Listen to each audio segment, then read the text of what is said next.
Walk करने से या कमरे में बेसिक एक्सरसाइजेस करने से,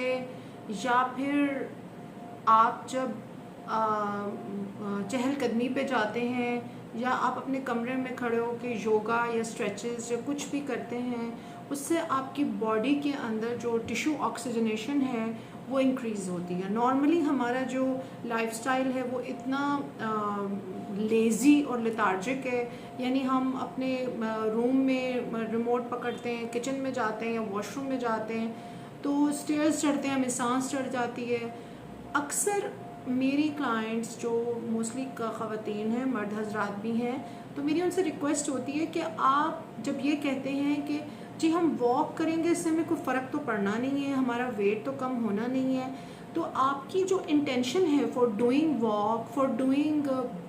सिंपल स्ट्रेचेस, सिंपल एक्सरसाइजेज, अपने कमरे में खड़े होके आप अगर शीशे के सामने या अपनी जो है आपकी ड्रेसिंग टेबल का जो मिरर है उसके सामने खड़े होके अगर आप थोड़े से स्ट्रेचेस वगैरह करते हैं तो इससे आपकी टिश्यू ऑक्सीजनेशन 80 to 90% इंक्रीज़ होती है। हमारी जो नॉर्मल रूटीन की लाइफ है उसमें हमारी टिश्यू ऑक्सीजनेशन कभी भी ऑप्टिमम लेवल पर नहीं पहुंचती। अब आम लोगों के लिए सवाल ये पैदा होता है कि टिश्यू ऑक्सीजनेशन किसे कहते हैं। टिश्यू ऑक्सीजनेशन का मतलब है कि आप जो आपके जो ऑर्गन्स हैं, लिवर, किडनी, ब्रेन, आइज, उनके अंदर ऑक्सीजन का लेवल कितना है, यानी ब्लड सर्कुलेशन जो है, ब्लड वो कितनी ऑक्सीजन लेके जा रही है। जब हम गहरा सांस लेते हैं, लाइक ये डीप ब्रीदिंग करते हैं, इससे हमारे जो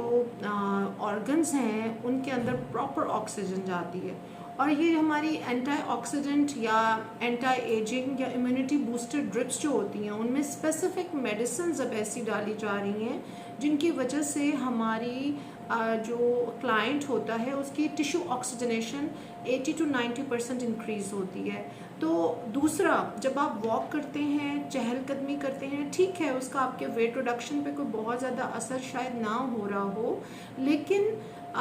इस बात को मेरे जितने भी फ्रेंड्स हैं जो फार्मासिस्ट हैं, जो बायोकेमिस्ट हैं, जो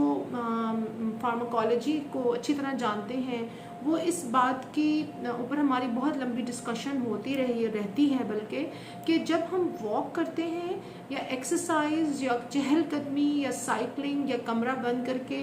बच्चियां अगर या ख़वातीन डांस करती हैं या एरोबिक्स करती हैं या सिंपल स्ट्रेचेस या एक्सरसाइजेज जिसमें आपका हार्ट रेट इंक्रीज होता है, वो आपकी बॉडी में ऐसी एंटी डिप्रेशन मेडिसिन और हार्मोन्स पैदा करते हैं जो फार्माकोलॉजिकली प्रिपेयर्ड जो हमारे पास एंटी डिप्रेसेंट्स हैं उनसे कई लाख गुना ज़्यादा पोटेंट और इफ़ेक्टिव होते हैं। और इन हार्मोन्स को जब हम एक्सरसाइज करते हैं या वॉक करते हैं या नेचर में नहीं भी आप जा सकते, बहरहाल नेचर में जाना एक बहुत बड़ी अपॉर्चुनिटी है, बहुत बड़ी ब्लेसिंग है, जो लोग जा सकते हैं ट्रेल्स पे जाएं, समंदर के किनारे जो बड़े बड़े रिजर्वायर्स होते हैं नेचर के, वो आपकी जो एनर्जी है, आपका ऑरा है उसे क्लियर करते हैं, नेगेटिव एनर्जी को इम्बाइब करते हैं, पॉजिटिव एनर्जी देते हैं आपको। But if you don't have that opportunity on daily basis to go to some place like on a trail or some park or some beach, तो what you can do is this कि अपने कमरे में खड़े हो के आप आधा घंटा स्ट्रेचेस, बाजुओं की एक्सरसाइज, पेट की करें,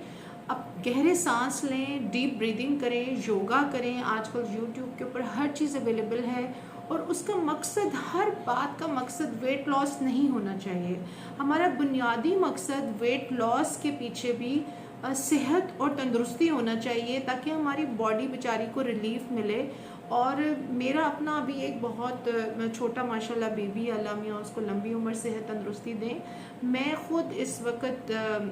एक मदर हूँ और मैं वेट कम करने की बहुत शिद्दत से कोशिश कर रही हूँ, but still I am trying to eat good and I am trying कि मैं ये सारी बातें आप लोगों से साथ साथ शेयर करूँ कि वेट लॉस करते हुए टिश्यू ऑक्सीजनेशन, एंडोर्फिन्स वो हार्मोन्स होते हैं जो हमारे एक्सरसाइज करने से, हमारी योगा करने से, चहलकदमी खाने के बाद आधा घंटा बाहर निकल के करने से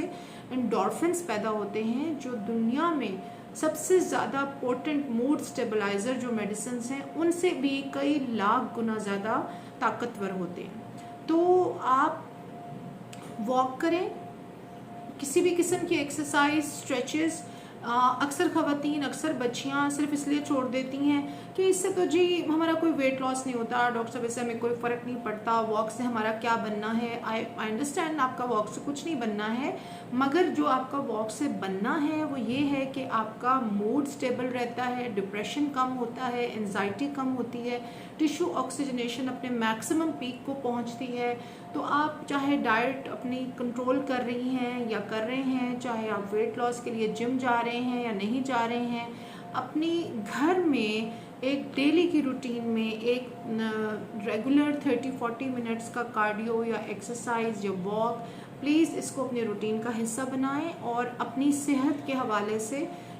इसको एक बहुत इम्पॉर्टेंट एस्पेक्ट समझें। सिर्फ ये मत देखें कि 30 मिनट की वॉक से तो मेरा क्या ही बनेगा। आई होप इस वीडियो से आपको कोई फ़ायदा हो या किसी को